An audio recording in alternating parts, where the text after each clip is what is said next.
And that is the faith that we need to keep into our heart, knowing that we are not going to be seeking the truth and will be led into error. He says, if a child comes and asks of you bread, will you give him a snake? And if you won't do that, do you think I will? If you come and ask of me to know the truth and to walk into the ways that I have designed you to walk into, do you think that I am going to lead you astray? Knowledge is most important.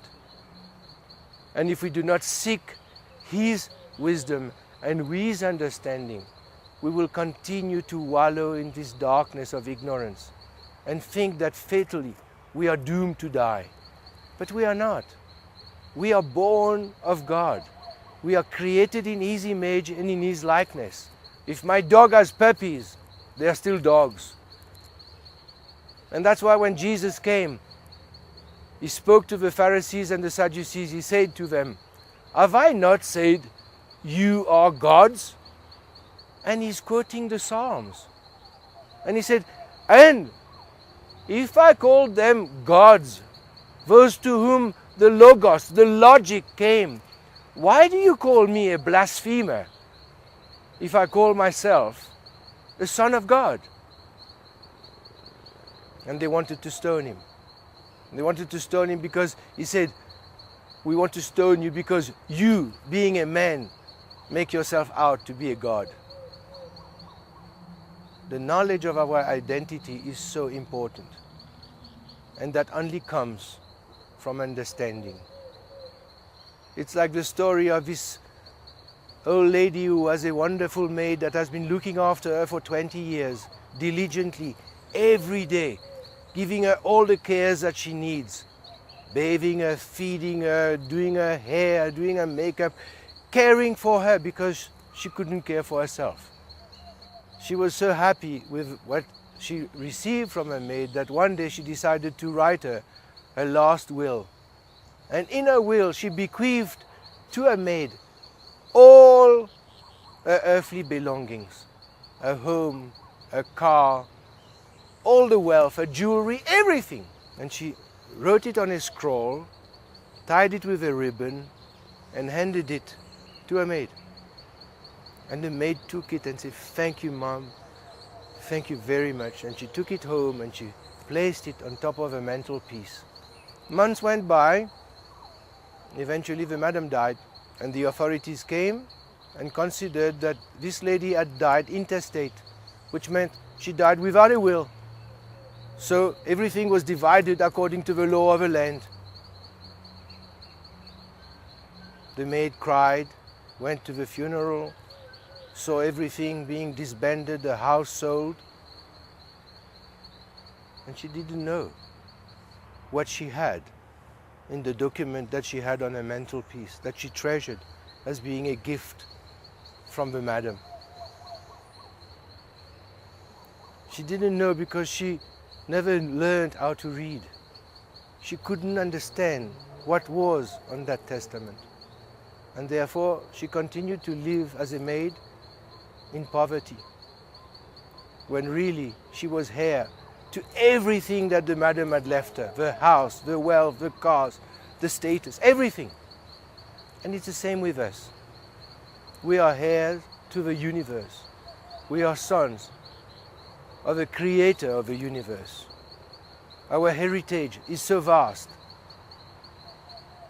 But if we do not take time to read, if we do not take time to understand, if we do not take time to delve into the reality of our lives, we will continue to be burdened with that which is full of labors, annoyances, and hardships.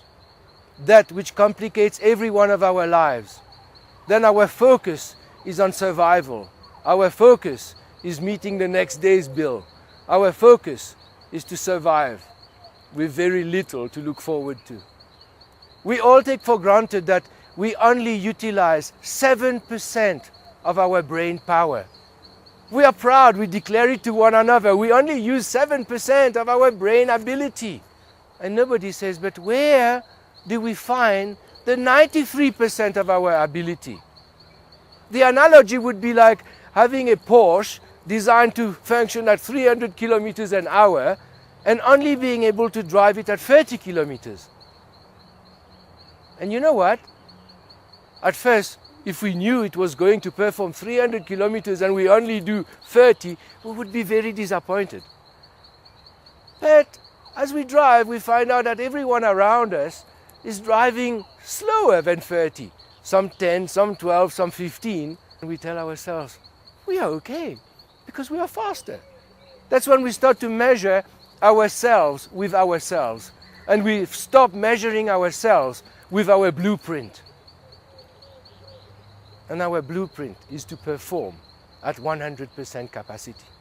Our yearning must be to be restored to our original design. That is our challenge.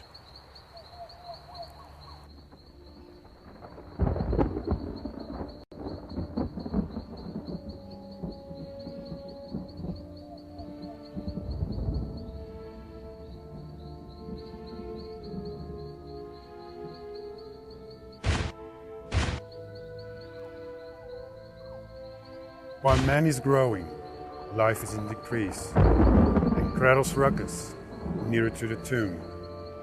Our birth is nothing, but our death's begun, as in the midst of life we are in death.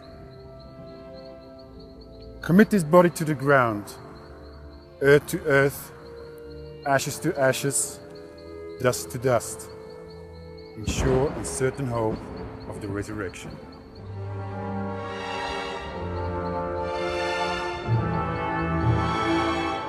Are we destined to die? What I mean is manufactured products have a built-in obsolescence.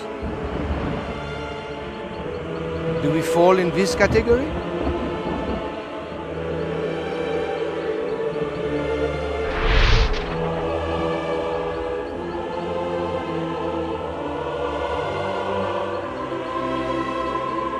From the day we are born, we are told that we are going to die.